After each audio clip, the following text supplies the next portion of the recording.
Hello YouTube.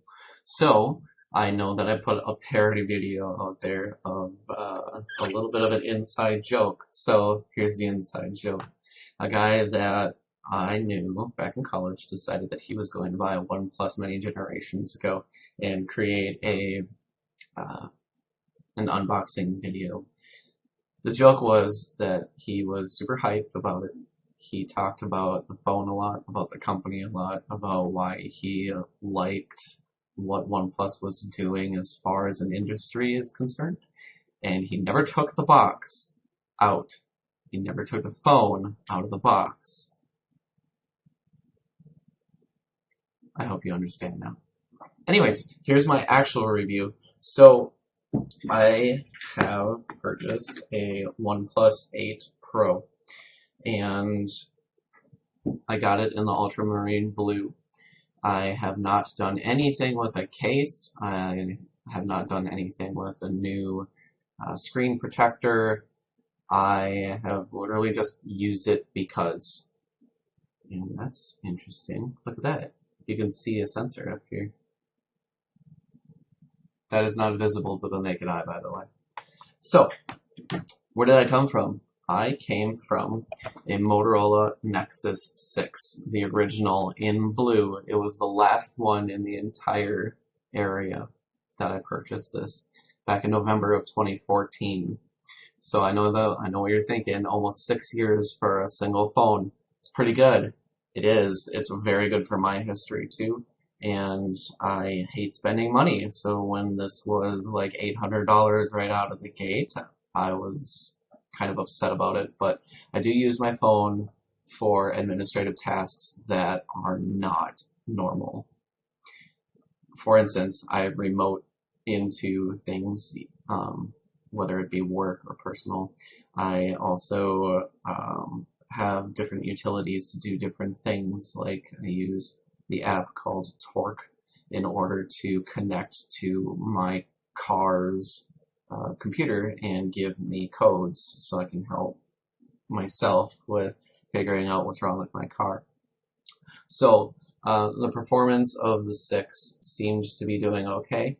The problem is, as soon as it gets down to about 30% battery, the performance starts dropping.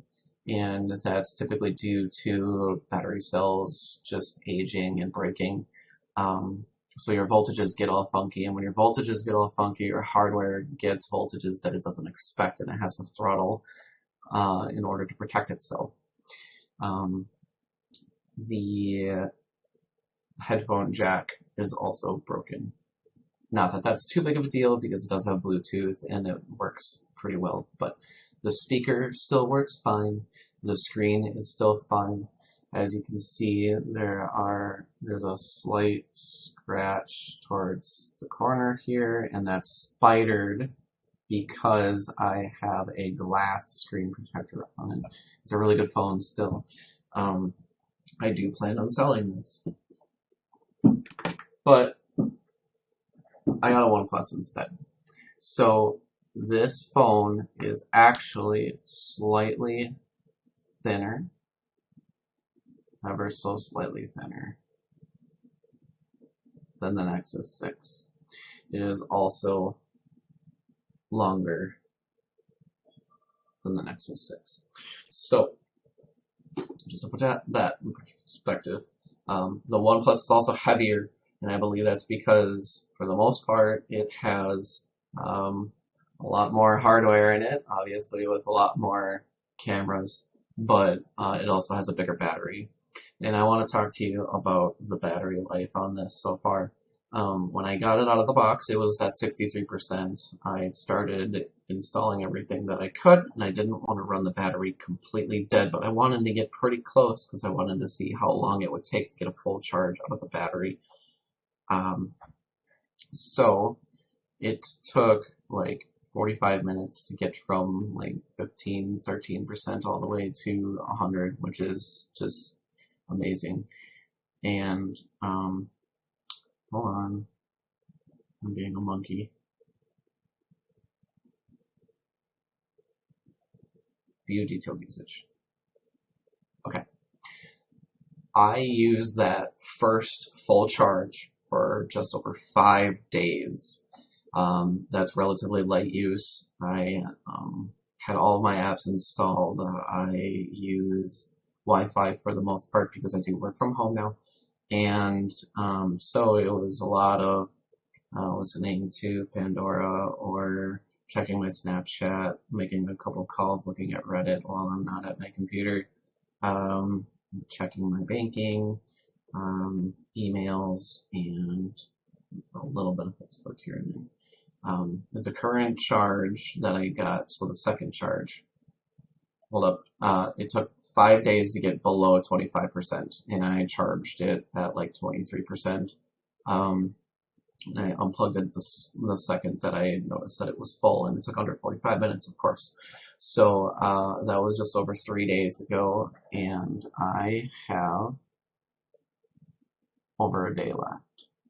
It's pretty hard to see that, but I have just over a day left. I do use the lower refresh rate, and I do use the, I think I use the lower resolution, but it doesn't take away from it. Like it's plenty fast. It's a huge upgrade from the Nexus 6 from 6 years ago, right? The camera does okay. I do have a gripe about the software. So 12 megapixel default pictures do not look good when they're zoomed up. They don't look good. They're very fuzzy. It has a hard time focusing for some reason, and that might be because I don't know how to use it, or because it just doesn't do a very good job. I took a picture though that I'm very happy with the wide view landscape, and it's this one.